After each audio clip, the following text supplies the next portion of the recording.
Saya beli 100 gram gold bar hari ini dengan harga RM46,000.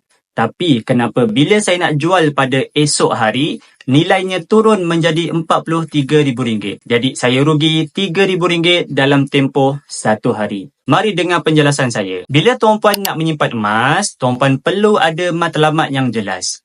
Matlamat simpanan emas mestilah bersifat jangka masa panjang. Pesan guru saya, Tuan Muhammad Zulkifli Syafi'i, simpanan emas Public Gold mestilah sekurang-kurangnya 2 tahun dan ke atas. Ini kerana emas ada spread bila kita jual. Setiap syarikat emas akan letakkan spread pada emas. Spread adalah perbezaan harga jual dan harga beli emas yang diletakkan oleh sesuatu syarikat.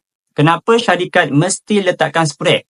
Kerana daripada jumlah spread inilah mereka menjana keuntungan untuk menampung kos operasi, kos maintenance, kos keselamatan dan sebagainya. Jadi, macam mana kita sebagai penyimpan nak untung dalam pelaburan emas? Tuan-puan simpan emas menggunakan duit lebihan yang tak digunakan dalam tempoh yang terdekat sekurang-kurangnya 2 tahun. 100 gram ini pada September tahun 2022 hanya bernilai RM26,000.